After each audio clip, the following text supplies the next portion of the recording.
अस्सलाम वालेकुम व्यूअर, सुनने वालों को मेरी तरफ से बहुत बहुत सलाम है।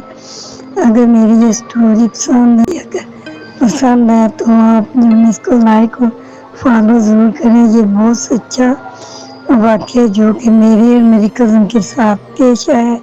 गर्मियों की छुट्टियां थी तो मैं जब हमारी गर्मी छुट्टी होती था, फुप्पो का गांव था, हम उधर जाते थे। जब हम शहर में रहते थे, छुट्टियां गुजारने गांव जाते थे, तो वहाँ हम गए।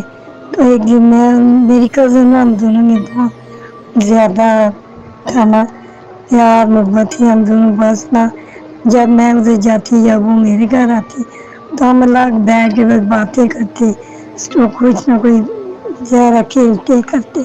तो एज भी इतनी नहीं थी, तकरीबन छठी सातवीं में, पाँचवीं या छठी में का वाक़या है।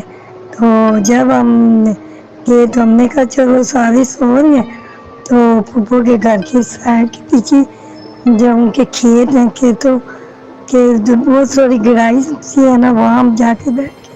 हमने कहा चलो, ये एक पौधा भी था, वो काफ़ी अच्छी छाँव जो ना ठंडी छाँव देता है ना, तो हमने कहा चलो हम वहाँ जाके बैठते हैं, वहाँ जाके बातें करते हैं, खेलते हैं। ये गीटियाँ वगैरह जो होती थी हम वो खेलने लगे। तो बैठी इसी तरह कोई तकरीबन हमारे 5 मिनट या 10 मिनट का वक्त होगा, तो ना हमारा कज़न आया जो कि गया हुआ था ना शहर अपना सौदा साथ लेने के लिए। तो हमें आवाज़ दी कि आप दोनों इधर क्या कर रही हैं, हमारा नाम लेके ना कि आप दोनों इधर क्या कर रही हैं इतनी दोपहर में और गर्मी में, चलो घर आओ। हम दोनों घर डर के, ज़रा वो हमसे बड़ा था तो हम डर के, हमने कहा ज़रा शोर करेगा, हम दोनों घर आ गए। घर आई तो वो कहती आप दोनों की लगी थी। हमने बताया कि हम इधर खेतों में उधर गए थे ना, दरख्त का नाम फगवाड़ी कहते हैं, गांव में पता नहीं क्या नाम है उसका, हम तो यही कहते हैं। उसके नीचे हम बैठे हुए थे, तो इस तरह ना भाई आया तो उसने हमें आवाज़ दी कि घर आओ। तो क्या भाई घर आ गए? कहती है पप्पू, कहती है वो तो नहीं आया, वो तो अभी सुबह गया, अभी घंटा नहीं उसका, तो जाते हुए तकरीबन उसको 2 घंटे लग जाएंगे, क्योंकि गाँव जो काफ़ी चल के जाना पड़ता था। फिर एक गाड़ी होती थी उस पर जाते थे, वो ट्रेन की गाड़ियाँ होती थी, फिर शहर से सौदा सा, वो तो 2:30 से पहले तो आएगा नहीं। मैंने कहा नहीं, वो तो आ गया, उसने हमें आवाज़ दी तब हम घर में आए।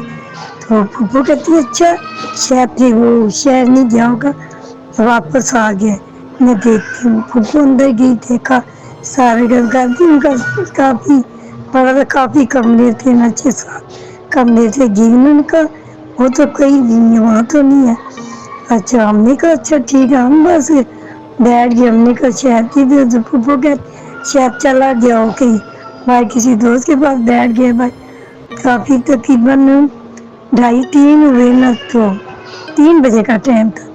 तो वो आया जी, सौदा सब उठाए थे और जो है ना आया थका हारा, गर्मियाँ थी, फूफा उसके शरबत में। मैंने कहा भाई अब भैया आप अभी आ रहे हो? कहता हाँ मैं तो अभी आ रहा हूँ, आपको पता।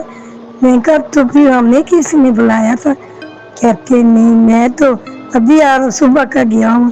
तो आप यकीन माने ये बात सुनने की देर थी, जून जुलाई का महीना, इतनी सर्दी लगी, इतनी सर्दी मुझे और मेरी कज़न को। 2 दिन तो हमें बिल्कुल होश नहीं रहा कि हम कहाँ पे हैं कहाँ पे नहीं। फिर हमारे पप्पा बहुत ज़्यादा दम वगैरह डालते थे, अपने गाँव के मौलवी थे, तो उन्होंने फिर हमें दम वगैरह भी डाला, दवाई लाई। लेकिन ये कि वो दिन और आज, एक बात समझे, मैं बूढ़ी हो गई, बच्चे जवान शायद, अभी तक मैं वो वाक़या जब सोचती ना तो मुझे ना सर्दी लगने लगती है। तो मैंने कहा चलो मैं अपनी जो है ना नाज़रीन से भी ये शेयर कर दूँ। अगर आप लोगों को पसंद आए तो ज़रूर लाइक और फॉलो कीजिएगा। तो बहुत बहुत शुक्रिया आपका सुनने का। चलो ठीक है, अल्लाह हाफ़िज़।